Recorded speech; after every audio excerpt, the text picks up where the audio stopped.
ಆತ್ಮೀಯರೇ ನಮಸ್ಕಾರ. ಕಳೆದ ಅವಧಿಯಲ್ಲಿ ನಾವು ಮೊದಲನೇ ಒಂದು ಅಧ್ಯಾಯ ಶೈಕ್ಷಣಿಕ ಮನೋವಿಜ್ಞಾನಕ್ಕೆ ಸಂಬಂಧಿಸಿದ ಮೊದಲನೇ ಅಧ್ಯಾಯವನ್ನ ಅಭ್ಯಾಸ ಮಾಡ್ಲಿಕ್ಕೆ ಶುರು ಮಾಡಿದ್ವಿ. ಇವತ್ತು ನಾವು ಅದರ ಮುಂದುವರೆದ ಭಾಗವನ್ನು ಅಭ್ಯಾಸ ಮಾಡೋಣ. ಕಳೆದ ಅವಧಿಯಲ್ಲಿ ನಾವೇನ್ ಮಾಡಿದ್ವಿ ಅಂತಂದ್ರೆ ಈ 1.1 ಅಂದ್ರೆ ಮೊದಲನೇ ಅಧ್ಯಾಯ ಹೋದ್ರೆ ಶೈಕ್ಷಣಿಕ ಮನೋವಿಜ್ಞಾನದ ಪರಿಚಯ, ಇಂಟ್ರೊಡಕ್ಷನ್ ಟು ಎಜುಕೇಶನಲ್ ಸೈಕಾಲಜಿ, ಈ ಟಾಪಿಕ್ ಕುರಿತು ನಾವು ಅಭ್ಯಾಸ ಮಾಡ್ಲಿಕ್ಕೆ ಶುರು ಮಾಡಿದ್ವಿ. ಅದರಲ್ಲಿ 5 ಅಂಶಗಳು ಬರ್ತಾವ ಅಂತ ಹೇಳಿದ್ವಿ. ಅದರಲ್ಲಿ ಈ ಮೊದಲನೇ ಅಂಶದ ಕುರಿತು ಅಭ್ಯಾಸ ಮಾಡ್ಲಿಕ್ಕೆ ಶುರು ಮಾಡಿದ್ವಿ. ಮನೋವಿಜ್ಞಾನ ಈ ತರದ ಏನಿದೆಲ್ಲ ಪರಿಚಯವನ್ನ ಅಭ್ಯಾಸ ಮಾಡ್ಲಿಕ್ಕೆ ಶುರು ಮಾಡಿದ್ವಿ. ಇದರಲ್ಲಿ ಕೂಡ ನಾವು ಯಾವ ಅಂಶವನ್ನ ಅಭ್ಯಾಸ ಮಾಡಿದ್ವಿ ಅನ್ನೋದು ನೋಡ್ರಿ. 1.1 ದಲ್ಲಿ ನಾವು ಪೀಠಿಕಾ ಭಾಗವನ್ನು ಅಭ್ಯಾಸ ಮಾಡಿದ್ವಿ ಮತ್ತು ಮನೋವಿಜ್ಞಾನದ ಶಬ್ದಾರ್ಥವನ್ನು ತಿಳ್ಕೊಂಡಿದ್ದೀವಿ. ಈ ಎರಡೇ ಅಂಶಗಳನ್ನ ತಿಳ್ಕೊಂಡಿದ್ದೀವಿ ಕೊನೆಯ ಅವಧಿಯಲ್ಲಿ. ಯಾಕಂದ್ರೆ ನಾವು ಪೀಠಿಕೆಯನ್ನು ಅಭ್ಯಾಸ ಮಾಡ್ಬೇಕಾದ್ರೆ ಸೈಕಾಲಜಿ ಶಬ್ದ ಯಾವ ರೀತಿ ಬಂತು ಅನ್ನೋದು ಒಂದು ಗ್ರೀಕದ ಕಥೆಯನ್ನು ಹೇಳಿದ್ದೀನಿ. ಅದು ಪೀಠಿಕೆ ಮತ್ತು ಮನೋವಿಜ್ಞಾನದ ಶಬ್ದಾರ್ಥ. ಇಲ್ಲಿ 3 ಭಾಷೆಗಳಲ್ಲಿ ಅದರ ಶಬ್ದಾರ್ಥ ಏನದ ಅನ್ನೋದನ್ನ ಅಭ್ಯಾಸ ಮಾಡಿದ್ವಿ. ಉದಾಹರಣೆಗೆ ಗ್ರೀಕ್ ಭಾಷೆಯಲ್ಲಿ ಯಾವ ರೀತಿ ನಿಷ್ಪನ್ನ ಆಯ್ತು, ಆಮೇಲೆ ಕನ್ನಡದಲ್ಲಿ ಅದಕ್ಕೆ ಮನೋವಿಜ್ಞಾನದ ಶಬ್ದಾರ್ಥ ಮತ್ತು ಇಂಗ್ಲಿಷ್ನಲ್ಲಿ ಸೈಕಾಲಜಿ ಪದದ ಶಬ್ದಾರ್ಥ, ಈ 3 ನಾವು ಅಭ್ಯಾಸ ಮಾಡಿದೀವಿ. ಇವತ್ತಿನ ಅವಧಿಯಲ್ಲಿ ನಾವು ಬಹು ಮುಖ್ಯವಾದಂತ 2 ಅಂಶಗಳ ಕುರಿತು ಅಭ್ಯಾಸ ಮಾಡೋದ. ಒಂದು ವ್ಯಾಖ್ಯೆಗಳ ಕುರಿತು ಅಭ್ಯಾಸ ಮಾಡೋದ, ಮನೋವಿಜ್ಞಾನದ ವ್ಯಾಖ್ಯೆಗಳು, ಡೆಫಿನಿಷನ್ಸ್ ಆಫ್ ಸೈಕಾಲಜಿ, ಇದನ್ನ ಅಭ್ಯಾಸ ಮಾಡೋದ. ಇದನ್ನ ಅಭ್ಯಾಸ ಮಾಡ್ಬೇಕಾದ್ರೆ 2 ರೀತಿ ಇದಾವ ಅಂತ ಹೇಳಿದ್ನಲ್ಲ, ಎ ಮತ್ತು ಬಿ. ಎ ಪ್ರಾಚೀನ ವ್ಯಾಖ್ಯೆಗಳನ್ನ ಅಭ್ಯಾಸ ಮಾಡೋದ ಮತ್ತು ಬಿ ಆಧುನಿಕ ವ್ಯಾಖ್ಯೆಗಳು ಏನೇನ್ದಾವ್ ಮನೋವಿಜ್ಞಾನಿಗಳು, ಆಧುನಿಕ ಮನೋವಿಜ್ಞಾನಿಗಳು ಏನೇನು ವ್ಯಾಖ್ಯೆ ಕೊಡಿದಾರ ಈ ಮನೋವಿಜ್ಞಾನದ ಕುರಿತು ಅನ್ನೋದನ್ನ ಅಭ್ಯಾಸ ಮಾಡೋದ. ಇವತ್ತ ನಾವು ಈ ಮೊದಲ ಅಂಶದ ಕುರಿತು ನಾವು ಅಭ್ಯಾಸವನ್ನ ಪ್ರಾರಂಭಿಸೋಣ. ಮೊದಲನೇ ನೋಡ್ರಿ, ಮನೋವಿಜ್ಞಾನದ ಪ್ರಾಚೀನ ವ್ಯಾಖ್ಯೆಗಳು. ಆರಂಭದಲ್ಲಿ ಏನು ಮನೋವಿಜ್ಞಾನ ವಿಷಯ ಪ್ರಾರಂಭ ಆಯ್ತಲ್ಲ ಅಭ್ಯಾಸ ಮಾಡ್ಲಿಕ್ಕೆ, ಅವಾಗಿನ ಕಾಲದಲ್ಲಿ ಮನೋವಿಜ್ಞಾನವನ್ನ ಯಾವ ವಿಷಯದ ಕುರಿತು ಅಧ್ಯಯನ ಮಾಡ್ತದ ಅಂತ ತಿಳ್ಕೊಂಡು ಆಗಿನ ಕೆಲವೊಂದಿಷ್ಟು ತತ್ವಶಾಸ್ತ್ರದ ಏನಿದ್ರಲ್ಲ ಅವ್ರು ಏನೇನು ಹೇಳಿದಾರೆ ಅನ್ನೋದು ನೋಡ್ತಾ ಹೋಗೋಣ. ಇಲ್ಲಿ ಏನ್ಷಿಯಂಟ್ ಡೆಫಿನಿಷನ್ಸ್ ಆಫ್ ಸೈಕಾಲಜಿ ಅಂತ ಏನೋದಲ್ಲ, ಮನೋವಿಜ್ಞಾನ ಕಾಲ ಕಾಲಕ್ಕೆ ತನ್ನ ವಿಷಯ ವಸ್ತುವನ್ನ ಬದಲಾಯಿಸ್ಕೊಳ್ತಾ ಬಂದದ. ಹಿಂಗಾಗಿ ಆರಂಭದಲ್ಲಿ ಮನೋವಿಜ್ಞಾನವನ್ನು ಏನಂತ ಕರಿತಿದ್ರಂತಂದ್ರ ಆತ್ಮದ ಕುರಿತು ಅಧ್ಯಯನ ಮಾಡುವುದೇ ಮನೋವಿಜ್ಞಾನ ಅಂತ ಹೇಳಿ ಕರಿತಿದ್ರು. ಮೊದಲನೇದು ಇಲ್ಲಿ ನೆನ್ಪಿಟ್ಕೊಳ್ರಿ, ಸೋಲ್, ಸ್ಟಡಿ ಆಫ್ ಸೋಲ್, ಆತ್ಮದ ಕುರಿತು ಅಧ್ಯಯನ ಮಾಡುವ ವಿಷಯವನ್ನ ಮನೋವಿಜ್ಞಾನ ಅಂತ ಹೇಳಿ ಕರಿತಿದ್ರು. ಇದು ಮೊದಲನೇ ಡೆಫಿನಿಷನ್. ಹೀಗಾಗಿ ಆರಂಭದಲ್ಲಿ ಮನೋವಿಜ್ಞಾನಕ್ಕೆ ಆತ್ಮದ ಶಾಸ್ತ್ರ ಅಂತ ಕೂಡ ಕರಿತಿದ್ರು. ಆತ್ಮದ ಶಾಸ್ತ್ರ ಅಂತ ಹೇಳಿ ಮನೋವಿಜ್ಞಾನ ಕರಿತಿದ್ರು. ಹಾಗಾದ್ರೆ ಯಾರ್ಯಾರು ಕರಿತಿದ್ರು ಅಂದ್ರ ಆಗಿನ ಕಾಲದ ಗ್ರೀಕರ ಪ್ರಾಚೀನ ಕಾಲದ ಶ್ರೇಷ್ಠ ತತ್ವಜ್ಞಾನಿಗಳು ಎಲ್ಲರೂ ಕೂಡ ಮನೋವಿಜ್ಞಾನವನ್ನ ಆತ್ಮದ ಕುರಿತ ಅಧ್ಯಯನ ಮಾಡುವಂತ ವಿಷಯ ಅಂತ ಹೇಳಿ ಕರಿತಿದ್ರು. ಯಾರ್ಯಾರು ಅಂತಂದ್ರೆ ಸಾಕ್ರೆಟಿಸ್, ಅತ್ಯಂತ ಫೇಮಸ್ ಫಿಲಾಸಫರ್. ಸಾಕ್ರೆಟಿಸ್ನ ಶಿಷ್ಯ ಪ್ಲೇಟೋ, ಅಥವಾ ಕೂಡ ಆತ್ಮದ ಕುರಿತ ಅಧ್ಯಯನ ಅಂತ ಕರೆದ. ಪ್ಲೇಟೋನ ಶಿಷ್ಯ, ಇಲ್ಲಿ ನೋಡ್ರಿ, ಸಾಕ್ರೆಟಿಸ್ ಶಿಷ್ಯ ಪ್ಲೇಟೋ, ಪ್ಲೇಟೋನ ಶಿಷ್ಯ ಅರಿಸ್ಟಾಟಲ್. ಇವ್ರು ಎಲ್ಲರೂ ಕೂಡ ಆತ್ಮವನ್ನ ಪರಿಶೋಧಿಸುವ ಶಾಸ್ತ್ರ ಅಂತ ಹೇಳಿ ಕರೆದ್ರು. ಆಮೇಲೆ ಡೆಮೋಕ್ರಟಸ್ ಅಂತ ಹೇಳಿ ಈತನು ಕೂಡ ಆತ್ಮದ ಕುರಿತು ಅಧ್ಯಯನ ಮಾಡುವುದೇ ಮನೋವಿಜ್ಞಾನ ಅಂತ ಹೇಳ್ದ. ಪ್ಲೇಟೋನಿಂದ ಹಿಡ್ಕೊಂಡು ಕೇವಲ ಇವ್ರು ಅಷ್ಟೆಲ್ಲ 4 ಮಂದಿ ಅಲ್ಲ, ಪ್ಲೇಟೋನಿಂದ ಹಿಡಿದು ರೆನೆ ಡೆಕಾರ್ಟನ್ ತನಕನೂ ಕೂಡ, ಅಂದ್ರೆ 17ನೇ ಶತಮಾನ ತನಕನೂ ಕೂಡ ಏನ್ ಹೇಳ್ರಿ, ಎಲ್ಲರೂ ಕೂಡ ಈ ಸೈಕಾಲಜಿ ಅಥವಾ ಮನೋವಿಜ್ಞಾನವನ್ನ ಆತ್ಮವನ್ನು ಪರಿಶೋಧಿಸುವ ವಿಜ್ಞಾನ ಅಂತ ಹೇಳಿ ಕರೆದ್ರು. ಆತ್ಮವನ್ನು ಪರಿಶೋಧಿಸುವ ವಿಜ್ಞಾನ ಅಂತ ಹೇಳಿ ಕರೆದ್ರು. ಹೀಗಾಗಿ ಆರಂಭದಿಂದ ಹಿಡಿದು ಅಂದ್ರೆ ಕ್ರಿಸ್ತ ಪೂರ್ವದಿಂದ ಹಿಡಿದು 17ನೇ ಶತಮಾನ ತನಕನೂ ಕೂಡ ಯಾರೂ ಕ್ವಶನ್ ಮಾಡ್ಲಿಲ್ಲ ಮನೋವಿಜ್ಞಾನ ಅಂದ್ರೆ ಏನು ಅಂತ ತಿಳ್ಕೊಂಡು. ಮನೋವಿಜ್ಞಾನ ಅಂದ್ರೆ ಎಲ್ಲರೂ ಏನ್ ತಿಳ್ಕೊಂಡಿದ್ರೆ ಹೇಳ್ರಿ, ಆತ್ಮವನ್ನು ಪರಿಶೋಧಿಸುವ ಶಾಸ್ತ್ರ, ಇದು ಆತ್ಮದ ಕುರಿತು ಅಭ್ಯಾಸ ಮಾಡ್ತದ ಅಂತ ತಿಳ್ಕೊಂಡು. ಯಾಕಂದ್ರೆ ಇದೆಲ್ಲ ಎದಕ್ಕಂದ್ರ ಸೈಕಿ ಅನ್ನೋ ಏನ್ ಸೌಂದರ್ಯ ಇವತ್ತಿದ್ರಲ್ಲ, ಆಕೆಯ ಸಲುವಾಗಿ ವಿಷಯ ಆತ್ಮದ ಕಡೆಗೇನೆ ತಿರುಗಿಬಿಟ್ಟಿತ್ತು. ಹೀಗಾಗಿ ಎಲ್ಲರೂ ಕೂಡ ಆತ್ಮವನ್ನು ಪರಿಶೋಧಿಸುವ ವಿಜ್ಞಾನ ಅಂತ ಹೇಳಿ ಕರಿತಾ ಬಂದ್ರು. ಎಲ್ಲಿ ತನಕ? 17ನೇ ಶತಮಾನ ತನಕ. 17ನೇ ಶತಮಾನದಾಗ ಈ ಒಂದೇನ್ ಡೆಫಿನೇಷನ್ ಇತ್ತಲ್ಲ, ಆತ್ಮದ ಕುರಿತ ಅಧ್ಯಯನವೇ ಮನೋವಿಜ್ಞಾನ ಅಂತ ಹೇಳಿ ಇದೊಂದು ಡೆಫಿನೇಷನ್ ಇತ್ತಲ್ಲ, ಇದಕ್ಕೆ ಮೊದಲಿಗೆ ಬ್ರೇಕ್ ಬಂತು. ಯಾಕಂದ್ರೆ ಅದಕ್ಕೆ ಟೀಕೆಗಳು ಶುರುವಾದವು. ಹಂಗ ಆ ಟೀಕಾಕಾರ ನಾಯಕ ಕೇಂಟ್ ಅಂತ ಹೇಳಿ, ಇಲ್ಲಿ ಕೇಂಟ ಅಥವಾ ಕೆಲವೊಂದಿಷ್ಟು ಪುಸ್ತಕ ಇಲ್ಲಿ ಕಾಂಟ್ ಅಂತ ಹೇಳಿ ಬರ್ದಿರ್ತಾರೆ. ಎರಡೂ ಒಬ್ಬ ವ್ಯಕ್ತಿ, ಓಕೆ, ವ್ಯಕ್ತಿಯನ್ನು ಬೇರೆ ಬೇರೆ ಅಲ್ಲ, ಒಬ್ಬ ವ್ಯಕ್ತಿ. ಈ ಕಾಂಟ ಇದ್ದವ ಏನ್ ಮಾಡಿದಂದ್ರ, ಯಾರು ಮನೋವಿಜ್ಞಾನವನ್ನ ಆತ್ಮದ ಕುರಿತ ಅಧ್ಯಯನ ಮಾಡ್ತದ ಅಂತ ತಿಳ್ಕೊಂಡು ಹೇಳಿದ್ರಲ್ಲ, ಅವ್ರಿಗೆ ಕೆಲವೊಂದಿಷ್ಟು ಪ್ರಶ್ನೆಗಳನ್ನ ಹಾಕಿದ. ಅವ್ರು ಇರ್ಲಿಲ್ಲ, ಬಟ್ ಅವ್ರ ಫಾಲೋವರ್ಸ್ ಇದ್ರಲ್ಲ, ಅನುಯಾಯಿಗಳಿದ್ರಲ್ಲ, ಅವರು ಕೂಡ ಆತ್ಮದ ಕುರಿತ ಅಧ್ಯಯನ ಅಂತ ಅಂತಿದ್ರಲ್ಲ, ಅಂತವ್ರಿಗೆಲ್ಲರಿಗೂ ಕೆಲವೊಂದಿಷ್ಟು ಪ್ರಶ್ನೆಗಳು ಹಾಕಿದ. ಪ್ರಶ್ನೆ ನಂಬರ್ 1 ಏನಂತಂದ್ರೆ, ಆತ್ಮ ಅಂದ್ರೆ ಏನು ಅಂತ ತಿಳ್ಕೊಂಡ. ಅದಕ್ಕೆ ಡೆಫಿನೇಷನ್ ಹೇಳ್ಬೇಕು. ಆತ್ಮ ಅಂದ್ರೆ ಏನು ಅನ್ನೋದು ನೀವು ವ್ಯಾಖ್ಯಾ ರೂಪದಾಗ ಹೇಳ್ಬೇಕು. ಮತ್ತು ಅದ್ರ ಗುಣಲಕ್ಷಣಗಳು ಏನೇನು ಇದಾವ ಅದನ್ನ ಹೇಳಬೇಕು.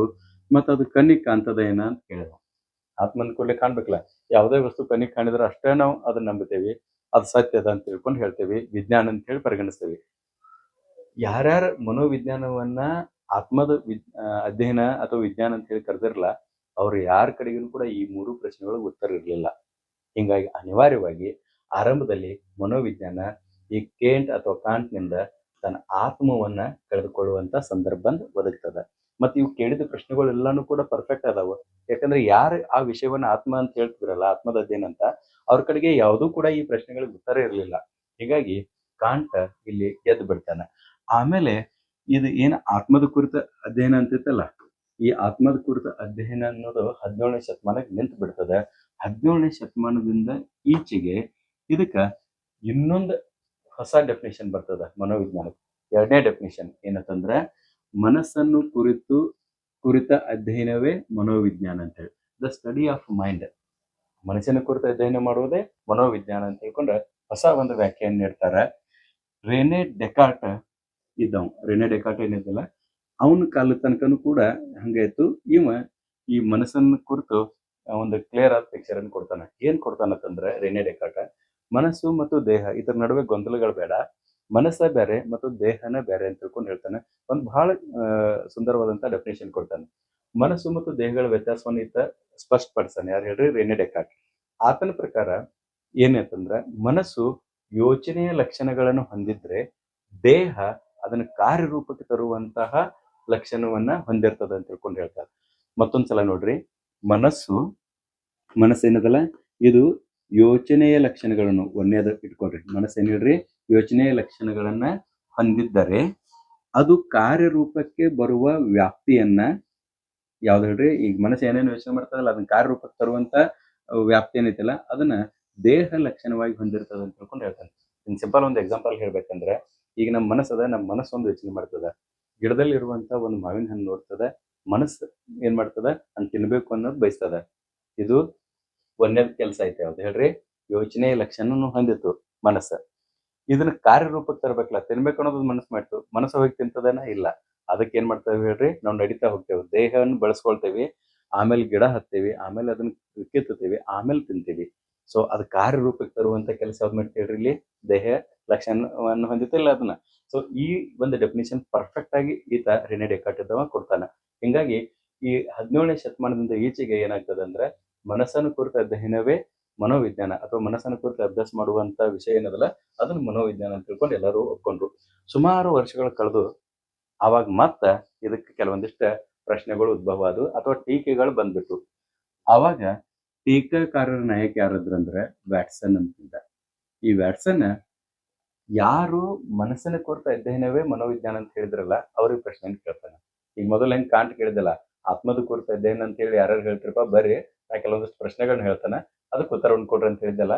ಹಂಗ ಈ ವ್ಯಾಟ್ಸನ್ ಇದ್ದವ ಕೂಡ ಉಳಿದ ಎಲ್ಲ ಮನೋವಿಜ್ಞಾನಿಗಳು ಹೇಳ್ಬಿಡ್ತಾನೆ, ಯಾರು ಮನಸ್ಸನ್ನು ಕುರಿತ ಅಧ್ಯಯನ ಮಾಡೋದು ಮನೋವಿಜ್ಞಾನ ಅಂತ ಹೇಳಿದ್ರಲ್ಲ, ಅವ್ರು ಬರ್ರಿ ಈ ಪ್ರಶ್ನೆಗಳೆಲ್ಲ ಉತ್ತರವನ್ನು ಕೊಡ್ರಿ ಅಂತ ಹೇಳ್ತಾನೆ. ಒಂದೇದ್ ಏನಂತಂದ್ರೆ, ಇದು ಆಧುನಿಕ ಮನೋವಿಜ್ಞಾನವು ಮನಸ್ಸಿನ ಅಸ್ತಿತ್ವವನ್ನ ಒಪ್ಕೊಳ್ಳಂಗಿಲ್ಲ ಅಂತ ಹೇಳ್ತಾನೆ. ಮನಸ್ಸು ಐತೆ ಅನ್ನೋದು ಹೇಳ್ತಿರ್ಲ, ಅದ ಆಧುನಿಕ ಮನೋವಿಜ್ಞಾನ ಒಪ್ಕೊಳ್ಳಂಗಿಲ್ಲ ಅಂತ ಹೇಳ್ಕೊಂಡು ಯಾರು ಹೇಳ್ತಾರೆ ಹೇಳ್ರಿ? ವ್ಯಾಟ್ಸನ್ ಇದ್ದ ಹೇಳ್ತಾನೆ, JB ವ್ಯಾಟ್ಸನ್ ಹೇಳ್ತಾನೆ. ಸೊ ಇದು ಮನಸ್ಸಿಗೆ ಅಸ್ತಿತ್ವ ಇಲ್ಲ. ಹಂಗಾದ್ರೆ ಇವನ್ ಪ್ರಶ್ನೆಗಳೇನ? ಮನಸ್ಸಂದ್ರೆ ಏನು? ಮನಸ್ಸು ದೇಹದ ಯಾವ ಭಾಗದಲ್ಲಿ ಇರ್ತದೆ? ಮತ್ತೆ ಅದ್ರ ಗುಣಲಕ್ಷಣಗಳನ್ನ ನೀವು ಹೇಳ್ಬೇಕು ಅಂತ ತಿಳ್ಕೊಂಡು ಹೇಳ್ತಾನೆ. ಎಲ್ಲರ ಕಡೆಗೂ ಸೇಮ್ ಇರಂಗಿಲ್ಲ, ಅದಕ್ಕೆ ಉತ್ತರ ಇರಂಗಿಲ್ಲ. ಯಾಕಂದ್ರೆ ಸಿಂಪಲ್ ಆಗಿ ಹೇಳ್ತಾನೆ ನೋಡ್ರಿ, ಮನಸ್ಸಿಗೆ ಇಂಗ್ಲಿಷ್ನಲ್ಲಿ ನಾವು ಮೈಂಡ್ ಅಂತ ಹೇಳಿ ಕರಿತೀವಿ. ನಾವೇ ಎಷ್ಟೋ ಸಲ ನಾವು ಹೇಳ್ಬೇಕಾದ್ರೆ ಸ್ವಲ್ಪರೇ ಮೈಂಡ್ ಐತಿಲ್ಲ ಅಂತ ಹೇಳಿ ಹಿಂಗೆ ಕೈ ಹಚ್ತೇವೆ ನಾವು. ಅಂದ್ರೆ ಮೈಂಡ್ ಅನ್ನೋದು ಇಲ್ಲಿ ಎಲ್ಲೂ ಐತಿ ಅಂತ ಹಂಗೈತಿ. ಬಟ್ ಕನ್ನಡನಾಗ ಮಾತಾಡ್ಬೇಕಾದ್ರೆ ಮನಸ್ಸಾಕ್ಷಿ ಮಾಡ್ಕೊಂಡು ಹೇಳಂತ ಹೇಳ್ತೇವೆ. ಸೊ ಹೃದಯದ ಮ್ಯಾಗ ನಾವು ಕೈ ಇಟ್ಟ ಮನಸ್ಸಾಕ್ಷಿಯಾಗಿ ನೀನ್ ಹೇಳ್ಬೇಕು ಅಂತ ಹೇಳ್ತೇವೆ. ಸೊ ಇಂಥ ಗೊಂದಲಗಳು ಬಹಳಷ್ಟು ಇದಾವ. ಹೀಗಾಗಿ ಮನಸ್ಸಿಗೆ ಸ್ಪಷ್ಟವಾದ ಅಸ್ತಿತ್ವ ಇಲ್ಲ ಅಂತ ತಿಳ್ಕೊಂಡು ಯಾರು ಹೇಳ್ತಾರೆ? ಒಂದೇದು ವ್ಯಾಟ್ಸನ್ ಹೇಳ್ತಾನೆ. ಎರಡನೇದು ಏನ್ ಹೇಳ್ತಾನಂದ್ರೆ, ಮನಸ್ಸು ಚಂಚಲ, ಅದು ಚಂಚಲ, ಮತ್ತು ಅದು ವ್ಯಕ್ತಿಯಿಂದ ವ್ಯಕ್ತಿಗೆ ಭಿನ್ನವಾಗಿರ್ತದೆ. ನನ್ನ ಮನಸ್ಸಿದ್ದಂಗೆ ನಿಮ್ದು ಇರಂಗಿಲ್ಲ, ನಿಮ್ದಿದ್ದಂಗೆ ನನ್ನದು ಇರಂಗಿಲ್ಲ. ಸೊ ಚಂಚಲ ಮನಸ್ಸು ಇರ್ತದೆ ಅಂತ ತಿಳ್ಕೊಂಡು ಹೇಳ್ತಾನೆ. ಆಮೇಲೆ ಮೂರನೇದು, ಇದು ಕೇವಲ ಶಾಸ್ತ್ರ ಪ್ರಮಾಣಬದ್ಧ ವಿಜ್ಞಾನವೆಂಬ ಸ್ಪಷ್ಟನೆ ಇಲ್ಲ. ಮನಸ್ಸಿನ ಅಸ್ತಿತ್ವವನ್ನ ಯಾವುದೇ ಒಂದು ಶಾಸ್ತ್ರ ಒಪ್ಕೊಳ್ಳಂಗಿಲ್ಲ. ಹಿಂಗಾಗಿ ಅದನ್ನ ಪರ್ಫೆಕ್ಟ್ ಆಗಿ ನಾವು ಮನುಷ್ಯನ ಕುರಿತು ಅಧ್ಯಯನ ಅಂತ ಹೇಳಕ್ ಆಗಂಗಿಲ್ಲ. ಇನ್ನು 4ನೇದು ನೋಡ್ರಿ, ಇದು ಪ್ರತ್ಯಕ್ಷವಾದ ಅಧ್ಯಯನ ವಿಷಯವನ್ನು ಒಳಗೊಂಡಿರುವುದಿಲ್ಲ. ಮನಸ್ಸು ಪ್ರತ್ಯಕ್ಷವಾದ, ಯಾಕಂದ್ರೆ ಕಣ್ಣಿಗೆ ಕಾಣಂಗಿಲ್ಲ ಮತ್ತು ಪ್ರತ್ಯಕ್ಷ ವಿಷಯಗಳನ್ನ ಎಲ್ಲದು ಒಳಗೊಳ್ಳೋದು. ಹಿಂಗಾಗಿ 4ನೇದು ಇವು ಸಮಸ್ಯೆಗಳಿದಿಲ್ಲ, ಈ ಸಮಸ್ಯೆಗಳಿಗೆ ಯಾವ ಮನೋವಿಜ್ಞಾನಿಗಳು ಮನಸ್ಸನ್ನು ಕುರಿತ ಅಧ್ಯಯನ ಅಂತ ಹೇಳಿದ್ರಲ್ಲ ಮನೋವಿಜ್ಞಾನಿಕ, ಅವ್ರ ಕಡೆಗೆ ಸ್ಪಷ್ಟವಾದ ಉತ್ತರ ಇರಲಿಲ್ಲ. ಹಿಂಗಾಗಿ ವ್ಯಾಟ್ಸನ್ನಿಂದಾಗಿ ಇದ್ದ ಮನೋವಿಜ್ಞಾನ ಏನೈತೆ ಹೇಳ್ರಿ, ತನ್ನ ಮನಸ್ಸನ್ನು ಕಳೆದುಕೊಂಡಿತು ತಿಳ್ಕೊಂಡು ಹೇಳ್ತಾರೆ. ಮೊನ್ನೆದು ಕಾಂಟ್ನಿಂದಾಗಿ ಆತ್ಮವನ್ನು ಕಳೆದುಕೊಂಡಿತು, ವ್ಯಾಟ್ಸನ್ನಿಂದಾಗಿ ತನ್ನ ಮನಸ್ಸನ್ನು ಕಳೆದುಕೊಂಡಿತು. ಸೊ ಆರಂಭದಲ್ಲಿ ಮನೋವಿಜ್ಞಾನವನ್ನ ಆತ್ಮದ ಅಧ್ಯಯನ ಅಂತ ಹೇಳಿ ಕರಿತಿದ್ರು 17ನೇ ಶತಮಾನ ತನಕ. ಅಲ್ಲಿಂದ ಮುಂದೆ ಹತ್ರ ಡೆಫಿನೇಷನ್ ಚೇಂಜ್ ಆಗಿ ಮನೋವಿಜ್ಞಾನವನ್ನ ಮನಸ್ಸಿನ ಅಧ್ಯಯನ ಅಂತ ಹೇಳಿ ಕರೆದ್ರು. ಅದು ಕೂಡ ಸ್ವಲ್ಪ ವರ್ಷದಾಗಂದ್ರೆ ವ್ಯಾಟ್ಸನ್ನಿಂದಾಗಿ ಅಳಿಸಿ ಹೋಗ್ತದೆ. ಇನ್ನು 3ನೇ ಒಂದು ಡೆಫಿನೇಷನ್ ಬರ್ತದ ಕಾಲಕ್ರಮೇಣ. ಆ ಡೆಫಿನೇಷನ್ ಯಾವ್ದತ್ತಂದ್ರೆ, ಪ್ರಜ್ಞಾವಸ್ಥೆಯ ಕುರಿತ ಅಧ್ಯಯನವೇ ಮನೋವಿಜ್ಞಾನ. ಪ್ರಜ್ಞಾವಸ್ಥೆ ಅಂತಂದ್ರೆ consciousness, the study of consciousness, ಎಚ್ಚರದಿಂದ ಇರುವುದು ಅಂತಂದಂಗೆ ಆಯ್ತಾ. ಸೊ ಪ್ರಜ್ಞೆ ಅಂತಂದ್ರೆ ಎಚ್ಚರದಿಂದ ಇರುವುದು. ಬಾಹ್ಯ ಪರಿಸರದ ಪ್ರಚೋದನೆಗೆ ನಾವು ಏನು ಪ್ರತಿಕ್ರಿಯೆ ತೋರ್ತೇವಲ್ಲ, ಅದೆಲ್ಲಾನು ಕೂಡ ನಾವು ಪ್ರಜ್ಞಾವಸ್ಥೆಯಲ್ಲೇ ತೋರ್ತೇವಿ. ಇದು ಅದರ ಒಂದು ಡೆಫಿನೇಷನ್. ಸೊ ಈ ಪ್ರಜ್ಞಾವಸ್ಥೆದಾಗ ಒಂದು ಸ್ಪಷ್ಟನೆ ನೀಡೋ ಸಲುವಾಗಿ 19ನೇ ಶತಮಾನದ ಆರಂಭದಲ್ಲಿ ವಿಲ್ ಹೆಲ್ಮ್ವುಂಟ್ ಅಂತ ಹೇಳಿ ಒಬ್ಬ ಮನೋವಿಜ್ಞಾನಿ ಇದ್ದ. ಈತ ಒಂದು ದೊಡ್ಡ ಏನ್ ಹೇಳ್ರಿ, ಜರ್ಮನ್ ದೇಶದ ದೇಹಶಾಸ್ತ್ರಜ್ಞ ಆಗಿದ್ದ, ಅದರ ಜೊತೆಗೆ ತತ್ವಶಾಸ್ತ್ರಜ್ಞನೂ ಕೂಡ ಆಗಿದ್ದ. ಈತ ಮೊಟ್ಟ ಮೊದಲ ಬಾರಿಗೆ ಒಂದು ಪ್ರಯೋಗಶಾಲೆಯನ್ನ ಸ್ಟಾರ್ಟ್ ಮಾಡ್ತಾನೆ. ಅದು ಎಲ್ಲಿ ಸ್ಟಾರ್ಟ್ ಮಾಡ್ತಾನಂದ್ರೆ ಲಿಪ್ಸಿಗ್ ಅಂತ ಹೇಳಿ ಒಂದು ವಿಶ್ವವಿದ್ಯಾಲಯದಲ್ಲಿ ಸ್ಟಾರ್ಟ್ ಮಾಡ್ತಾನೆ. ಹೀಗಾಗಿ ಮೊದಲನೇ ಅಂದ್ರೆ ಮನೋವಿಜ್ಞಾನಕ್ಕೆ ಸಂಬಂಧಿಸಿದಂತ ಮೊದಲ ಪ್ರಯೋಗಶಾಲೆಯನ್ನು ಆರಂಭಿಸಿದವರು ಯಾರು ಹೇಳ್ರಿ, ವಿಲ್ ಹೆಲ್ಮ್ವುಂಟ್ 19ನೇ ಶತಮಾನದ ಆರಂಭದಾಗ ಮಾಡಿದ್ದ. ಆಮೇಲೆ ಈತ ಯಾರಂತಂದ್ರೆ ಜರ್ಮನ್ ದೇಶದ ದೇಹಶಾಸ್ತ್ರಜ್ಞ ಮತ್ತು ತತ್ವಶಾಸ್ತ್ರಜ್ಞ ಆಗಿದ್ದ. ಈತನ ಒಬ್ಬ ಶಿಷ್ಯ ಇದ್ದ ಇ.ಬಿ. ಟಿಚ್ನರ್ ಅಂತ ಹೇಳಿ. So EB. ಟಿಚ್ನರ್ ಏನಿದಲ್ಲ, ಈತ ಅಂತರಾವಲನ ಮೂಲಕ ಪ್ರಜ್ಞಾನುಸ್ಥಿತಿಯ ಅಧ್ಯಯನವನ್ನು ಮಾಡ್ಲಿಕ್ಕೆ ಸಾಧ್ಯ ಅಂತ ತಿಳ್ಕೊಂಡು ತೋರಿಸ್ಕೊಟ್ಟ. So EB. ಟಿಚ್ನರ್ ಇದ್ದವ ಅಂತರಾವಲೋಕನ ವಿಧಾನ ಅಂತೇಳಿ ಮನೋವಿಜ್ಞಾನಕ್ಕೊಂದು ವಿಧಾನವನ್ನು ಕೊಟ್ಟ. ಅದ್ರ ಮೂಲಕ ಒಬ್ಬ ವ್ಯಕ್ತಿ ಪ್ರಜ್ಞಾವಸ್ಥೆಯಲ್ಲಿ ಏನೇನು ಮಾಡ್ತಾ ಅನ್ನೋದನ್ನ ಹೇಳಲಿಕ್ಕೆ ಸಾಧ್ಯ ಅದ ಅಂತ ತಿಳ್ಕೊಂಡು ಹೇಳ್ದ. ಹಿಂಗಾಗಿ ಈ ವಿಲ್ ಹೆಲ್ಮ್ವುಂಟ್ ಈತನ ಶಿಷ್ಯ. ಆಮೇಲೆ ವಿಲಿಯಂ ಜೇಮ್ಸ್ ಅಂತ ಹೇಳಿ ಇನ್ನೊಬ್ಬ ಮನೋವಿಜ್ಞಾನಿ ಇದ್ದ. ಈತ ಒಂದು ಪುಸ್ತಕವನ್ನು ಬರೀತಾನೆ, ಪ್ರಿನ್ಸಿಪಲ್ಸ್ ಆಫ್ ಸೈಕಾಲಜಿ ಅಂತೇಳಿ 1890ದಾಗ.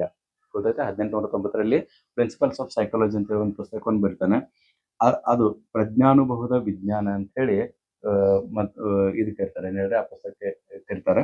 ಸೊ ಈ ಪ್ರಜ್ಞಾನುಭವದ ವಿಜ್ಞಾನ ಅಂತ ಇವರು ಡೆಫಿನೇಷನ್ ಬಂತು. ಅದಕ್ಕೆ ಹೇಳ್ರಿ, ಈಗ ಅವ್ರ ಹೆಂಗ ಆತ್ಮದ ಅಧ್ಯಯನ ಮನಸ್ಸಿನ ವಿಜ್ಞಾನ ಅಂತ ಹೇಳಿ ಕರೆದ್ರಲ್ಲ, ಹಂಗೆ ಇವರೆಲ್ಲರೂ ಕೂಡ ಏನ್ ಮಾಡ್ತಾರೆ ಹೇಳ್ರಿ, ಮನೋವಿಜ್ಞಾನಕ ಪ್ರಜ್ಞಾನುಭವದ ವಿಜ್ಞಾನ ಅಂತ ಹೇಳಿ ಕರೀತಾರೆ. ಪ್ರಜ್ಞಾನುಭವ ಅಂದ್ರೆ ಏನು ಅನ್ನೋದನ್ನ ಹೇಳ್ತಾರೆ.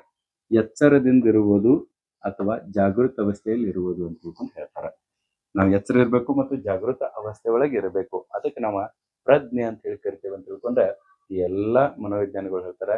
ಇವ್ರಷ್ಟೇ ಅಲ್ಲ, ಇವ್ರ ಶಿಷ್ಯರು ಯಾರ್ಯಾರು ಇದ್ರಲ್ಲ ಅವರೆಲ್ಲರೂ ಕೂಡ ಪ್ರಜ್ಞಾನುಭವದ ಅಧ್ಯಯನವೇ ಮನೋವಿಜ್ಞಾನ ಅಂತ ತಿಳ್ಕೊಂಡು ಹೇಳ್ತಾರೆ. ಸ್ಟಡಿ ಆಫ್ ಕಾನ್ಸಿಯಸ್ನೆಸ್ ಅಂತ ಹೇಳಿ ಹೇಳ್ತಾರೆ. ಇದು ಸುಮಾರು ದಿವಸಗಳ ತನಕ ಬಂತು. ಇದಾದ್ಮೇಲೆ ಮತ್ತು ಒಂದು ಟೀಕೆಗಳು ಆರಂಭ ಆದವು. ಇದಕ್ಕೂ ಕೂಡ ಟೀಕೆ, ಯಾಕಂದ್ರೆ ಒಂದು ವಿಷಯ ವ್ಯಾಪ್ತಿ ಯಾವಾಗ ಹೆಚ್ಚಾಗ್ತದಲ್ಲ ಅವಾಗ ಅನೇಕ ಮನೋವಿಜ್ಞಾನಿಗಳು ಅದು ಪ್ರಶ್ನೆ ಮಾಡೋರು ಇರ್ತಾರೆ. ಸೊ ಇಲ್ಲಿ ಟೀಕೆಗಳು ಏನ್ ಬಂದತ್ತಂದ್ರೆ, ಪ್ರಜ್ಞಾನ ಸ್ಥಿತಿ ಅಂತ ಏನ್ ಕರಿತೀವಲ್ಲ, ಅದು ಸಮಗ್ರ ವ್ಯಕ್ತಿತ್ವದ ಒಂದು ಭಾಗವಾಗುತ್ತದೆಯೇ ಹೊರತು ಸಂಪೂರ್ಣ ಚಿತ್ರಣ ನೀಡುವುದಿಲ್ಲ ಅಂತ ತಿಳ್ಕೊಂಡು ಹೇಳ್ತಾರೆ. ಯಾಕಂದ್ರೆ ನಾವು ಬರೇ ಎಚ್ಚರಿದ್ದಾಗ ಅಷ್ಟೇ ಕೆಲಸ ಮಾಡಂಗಿಲ್ಲ, ಒಮ್ಮೆ ಎಚ್ಚರ ಇರದಿದ್ರು ಕೂಡ ಕೆಲವೊಂದಿಷ್ಟು ಆಟೋಮೆಟಿಕ್ ಆಗಿ ನಡೀತಿರ್ತಾವ ಕೆಲಸಗಳ. ಅಂತ ಚಟುವಟಿಕೆಗಳು ನಡೆದಾಗ ಅದನ್ನ ನಾವು ಹೆಂಗೆ ಅಭ್ಯಾಸ ಮಾಡೋದು ಅನ್ನೋದು ಪ್ರಶ್ನೆ. ಮತ್ತೆ ಎರಡನೇದು ಏನಂತಂದ್ರೆ, ಇದು ವ್ಯಕ್ತಿಯ ಅರೆ ಪ್ರಜ್ಞಾವಸ್ಥೆ ಮತ್ತು ಪ್ರಜ್ಞಾ ವಿಹೀನಾವಸ್ಥೆ ಅಂತ ಹೇಳಿ ಬರ್ತಾವಲ್ಲ, ಅದನ್ನ ಗಣನೆಗೆ ತೆಗೆದುಕೊಳ್ಳಂಗಿಲ್ಲ ಅಂತ ತಿಳ್ಕೊಂಡು ಹೇಳ್ತಾರೆ. ಇವು ಏನಂತ ಕೇಳಿದ್ರೆ ಅದನ್ನ ನಾನು ಹೇಳ್ತೇನೆ, ನಂತರದಲ್ಲಿ ಹೇಳ್ತೇನೆ. ಆಮೇಲೆ 3ನೇದು, ಇದು ವ್ಯಕ್ತಿನಿಷ್ಠವಾಗಿದ್ದು ಆತ್ಮಾವಲೋಕನ ವಿಧಾನವು ಅವೈಜ್ಞಾನಿಕವಾಗಿದೆ ಅಂತ ತಿಳ್ಕೊಂಡು ಹೇಳ್ತಾರೆ. ಆಯ್ತಾ, ಅಂದ್ರ ಏನ್ ಹೇಳ್ರಿ, ಆತ್ಮಾವಲೋಕನ ವಿಧಾನ ಅಂತ ಹೇಳಿ ಏನು ಇದು ಹೇಳಿದ್ರಲ್ಲ, ಅಂತರಾವಲೋಕನ ವಿಧಾನ ಅಂತ ಹೇಳಿದ್ರಲ್ಲ, ಅದಕ್ಕೆ ಇದು ಮ್ಯಾಚ್ ಆಗುವುದಿಲ್ಲ ಅಂತ ತಿಳ್ಕೊಂಡು ಹೇಳ್ತಾರೆ. ಯಾಕಂದ್ರೆ ಒಬ್ಬ ವ್ಯಕ್ತಿ ತನ್ನಷ್ಟಕ್ಕೆ ತಾನೇ ಹೇಳ್ಕೊಳ್ಳೋದಲ್ಲ, ಅದಕ್ಕೆ ಅಂತರಾವಲೋಕನ ವಿಧಾನ ಅಂತ ಹೇಳಿ ಕೇಳ್ತಾರೆ. ನಾವ್ ಹೆಂಗಿದೇವ ಅನ್ನೋದು ನಾವೇ ಹೇಳ್ಕೊಂಡು ತಿಳ್ಕೊರಿ. ನಾವು ಯಾಕೆ ನಮ್ಮ ಬದಲಿಗೆ ಕೆಟ್ಟದಾಗಿ ಹೇಳ್ತೀವಿ? ಎಲ್ಲ ಒಳ್ಳೆ ವಿಷಯಗಳನ್ನ ಅಷ್ಟೇ ಹೇಳ್ತೇವಲ್ಲ ಅದನ್ನಷ್ಟ ಪ್ರಸ್ತುತಪಡಿಸ್ತೀವಿ. ಹಿಂಗಾಗಿ ಈ ಅಂತರಾವಲೋಕನ ವಿಧಾನದ ಮೂಲಕ ನಾವು ಮನೋವಿಜ್ಞಾನವನ್ನ ಅಭ್ಯಾಸ ಮಾಡೋದಲ್ಲ ಅದು ಸಾಧ್ಯ ಇಲ್ಲ. ಆತನ ವ್ಯಕ್ತಿಯ ವರ್ತನೆಗಳನ್ನ ಚಟುವಟಿಕೆಗಳನ್ನ ಅಭ್ಯಾಸ ಮಾಡೋದು ಸಾಧ್ಯವಿಲ್ಲ ಅಂತ ಹೇಳ್ತಾರೆ. ಇನ್ನ 4ನೇದು ಯಾವ್ದಂದ್ರೆ ಇದರಲ್ಲಿ ಪ್ರಾಣಿಗಳ ಪ್ರಜ್ಞಾವಸ್ಥೆಯ ಅಧ್ಯಯನವನ್ನ ಒಳಗೊಂಡಿಲ್ಲ ಅಂತ ತಿಳ್ಕೊಂಡು ಹೇಳ್ತಾರೆ. ಈ ಸಬ್ಜೆಕ್ಟ್ ಏನದಲ್ಲ ಇವ್ರು ಏನ್ ಹೇಳಿರಲ್ಲ ಪ್ರಜ್ಞಾನುಸ್ಥಿತಿ ಅಂತ. ಪ್ರಜ್ಞಾನುಸ್ಥಿತಿ ಮಾನವನಿಗೆ ಅಷ್ಟೇ ಅಂತ ಹೇಳಿದ್ರು. ಬಟ್ ಪ್ರಾಣಿಗಳ್ದು ಏನು ಯಾರು ಅಭ್ಯಾಸ ಮಾಡೋರು ಅದು ಇದು ಒಳಗೊಂಡಿಲ್ಲ, ವಿಷಯ ಒಳಗೊಂಡಿಲ್ಲ.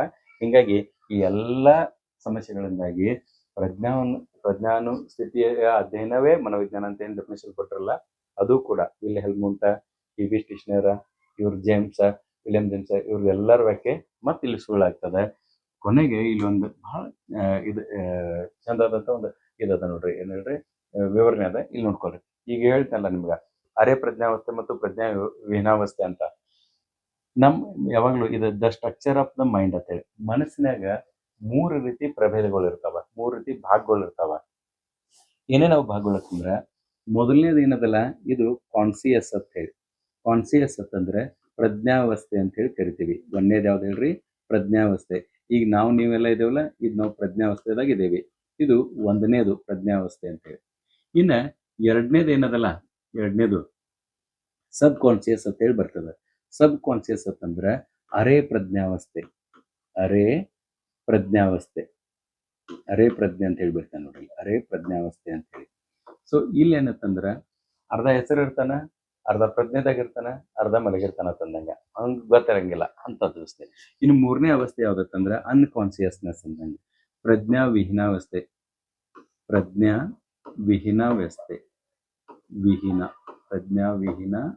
ಅಂತ ಹೇಳಿ. ಓಕೆ, ಇದು 3ನೇದು. ನಾವು ಪ್ರಜ್ಞಾವಸ್ಥೆದಾಗ ನಮಗೇನು ಮೆಮರೀಸ್ ಇದಾವಲ್ಲ ಅವು ಕೇವಲ ಒಂದು 10%, ಇಲ್ಲೊಂದು ಇಷ್ಟೇ ಇರ್ತಾವಂತಲ್ಲ, ಕಡಿಮೆ ಪ್ರಮಾಣದಾಗ ಇರ್ತಾವ. ಪ್ರಜ್ಞಾವಸ್ಥೆದಾಗ ಇರ್ತಾವಲ್ಲ ಅದ್ರ ನಾವು ಇವತ್ತು ಎಷ್ಟೋ ಜನರನ್ನು ಭೇಟಿ ಆಗ್ತೀವಿ, ಎಷ್ಟೋ ಜನರನ್ನು ನೋಡ್ತೀವಿ. ಇವು ಎಲ್ಲಾನು ಕೂಡ ನಮಗೆ ಇಲ್ಲಿ ಕಾನ್ಸಿಯಸ್ ಆಗಿ ಬೀಳ್ತಾವಲ್ಲ, ಇವ್ 10% ಇರ್ತಾವ. ಸ್ವಲ್ಪ ದಿವಸಗಳ ಅದು ಅಂತ ತಿಳ್ಕೊಳ್ರಿ. ಇವತ್ತು ನಾವು ಯಾರ್ಯಾರು ಭೇಟಿಯಾಗಿರ್ತೀವಲ್ಲ, 1 ತಿಂಗಳು ಬಿಟ್ಟು ನಾವು ಅವ್ರ ನೆನ್ಪು ತಗೋಕ್ ಹೋದ್ರೆ ನೆನಪು ಬರಂಗಿಲ್ಲ. ಅವರೆಲ್ಲ ಎಲ್ಲಿ ಬಂದು ಕೂತಿರ್ತಾರೆ ಹೇಳ್ರಿ, ಸಬ್ ಕಾನ್ಸಿಯಸ್ ಆಗಿ ಬಂದು ಕೂತಿರ್ತಾರ. ಆಮೇಲೆ ಮತ್ತೊಂದು ಯಾವಾಗೋ ದಿನಕ್ಕೆ ಆ ವ್ಯಕ್ತಿಯನ್ನು ನೋಡಿದ ಕೂಡಲೇ ಒಮ್ಮೆ ನೆನಪಾಗ್ತದ, ಇವನ ಆದಷ್ಟು ನೋಡಿದ್ನು. ಈಗ ಯಾರಿಗೂ ನೀವು ಜಾತ್ರೆಗೆಲ್ಲ ಭೇಟಿಯಾಗಿರ್ತೀರಿ, ನಿಮ್ಮ ಫ್ರೆಂಡ್ಸ್ಗೆಲ್ಲ ಭೇಟಿಯಾಗಿರ್ತೀರಿ, ಅದನ್ನ ಆಗ್ಲೇ ಮರ್ತು ಹೋಗ್ಬಿಡ್ತೀರಿ, ನೀವು ಪ್ರಜ್ಞಾವಸ್ಥೆದಾಗ ಇರಂಗಿಲ್ಲ. ಬಟ್ ರಿಟರ್ನ್ ಆ ವ್ಯಕ್ತಿ ಕಂಡ್ಕೊಂಡ್ ಕೂಡಲೇ ಅವ್ನು ಎಲ್ಲೆಲ್ಲಿ ಭೇಟಿಯಾಗಿದ್ರೆ ಏನೇನ್ ಮಾತಾಡ್ರಿ ಎಲ್ಲ ನೆನಪಾಗ್ತದಲ್ಲ. ಸೊ ಅವ ಅರೆ ಪ್ರಜ್ಞಾವಸ್ಥೆದಾಗ ಬಂದು ಕೂತಿರ್ತಾನ. ಆತ ನೆನಪುಗಳೆಲ್ಲ ಅರೆ ಪ್ರಜ್ಞಾವಸ್ಥೆದಾಗ ಇರ್ತಾವ. ಇನ್ನೊಂದ್ ಸ್ವಲ್ಪ ದಿವಸಗಳು, ಬಹಳ ದಿವಸಗಳು ಕಳೆದು ಅದು ಎಷ್ಟೋ ವರ್ಷಗಳು ಅದು ಅಂತ ತಿಳ್ಕೊಳ್ರಿ, ಅವಾಗ ಅವ್ನು ನೋಡಿದ್ರು ನೆನಪಾಗಂಗಿಲ್ಲ ನಮಗೆ. ಯಾಕಂದ್ರೆ ಇಲ್ಲಿಂದ ಅನ್ಕಾನ್ಸಿಯಸ್ ಆಗಿ ಬಂದಿರ್ತಾನ ಅವ್ನ ನೆನಪುಗಳೆಲ್ಲ ಪ್ರಜ್ಞಾವಸ್ಥೆ.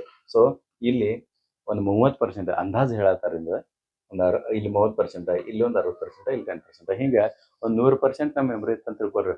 ಆ ಮನುಷ್ಯನಾಗ ಇವೆಲ್ಲ ಬೇರೆ ಬೇರೆ ಒಂದು ಭಾಗಗಳಲ್ಲಿ ಆ ನೆನಪುಗಳು ಕೂತಿರ್ತಾವ. ಹಿಂಗಾಗಿ ಇಲ್ಲಿ ಏನ್ ಡೆಫಿನೇಷನ್ ಕೊಟ್ರಲ್ಲ ಅವ್ರು ಕೇವಲ ಇದು ಮೊದಲನೇ ಭಾಗ ಏನದಲ್ಲ, ಮೊದಲನೇದೊಂದು ಏನ ಭಾಗ ಅದಲ್ಲ ಕಾನ್ಸಿಯಸ್ ಅಂತ, ಇದು ಕಟ್ಟ ಕೊಟ್ರು. ಇದು 2ನೇ ಭಾಗ ಮತ್ತು 3ನೇ ಭಾಗದ ಕುರಿತು ಅವ್ರು ಏನೂ ಕೂಡ ಹೇಳಿಲ್ಲ. ಹಿಂಗಾಗಿ ಇವ್ರು ಕೊಟ್ಟಂತ ಡೆಫಿನೇಷನ್ ಏನತ್ತಲ್ಲ, ಪ್ರಜ್ಞಾನುಸ್ಥಿತಿಯ ಅಧ್ಯಯನವೇ ಮನೋವಿಜ್ಞಾನ ಅಂತ, ಅದು ಕೂಡ ಇಲ್ಲಿ ಫೇಲ್ ಆಗಿಬಿಡ್ತದ. ಆಮೇಲೆ ವುಡ್ವರ್ತ್ ಅನ್ನೋ ಒಬ್ಬ ಮನೋವಿಜ್ಞಾನಿ ಒಂದು ಸುಂದರವಾದ ಸ್ಟೇಟ್ಮೆಂಟ್ ಅನ್ನು ಕೊಡ್ತಾನ, ವ್ಯಾಖ್ಯಾನ ಕೊಡ್ತಾನ. ಆ ವ್ಯಾಖ್ಯಾನ ನೀವು ನೆನ್ಪಿಟ್ಕೊಂಡ್ರೆ ತಿಳ್ಕೊಡ್ರಿ, ಈ ಮನೋವಿಜ್ಞಾನದ ವ್ಯಾಖ್ಯೆಗಳು, ಪ್ರಾಚೀನವಾದ ವ್ಯಾಖ್ಯೆಗಳು ಏನ್ 4 ಇದಾವಲ್ಲ, ಆ 4 ಕೂಡ ನೆನಪ ಮೇಲೆ ಉಳಿತಾವ. ಒಂದೇದು ಯಾವ್ದಂತಂದ್ರೆ ಆತರ ಇಲ್ಲಿ ಹೇಳ್ತಾನ, ಮನೋವಿಜ್ಞಾನವು ಮೊದಲು ತನ್ನ ಆತ್ಮವನ್ನು ಕಳೆದುಕೊಂಡಿತು. ಸೊ ಮೊದಲನೇ ಡೆಫಿನೇಷನ್ ಯಾವ್ದು ಹೇಳ್ರಿ, ಆತ್ಮದ ಕುರಿತ ಅಧ್ಯಯನವೇ ಮನೋವಿಜ್ಞಾನ ಅಂತ ಹೇಳಿದ್ರಲ್ಲ, ಅದನ್ನ ಹೇಳ್ತಾನ.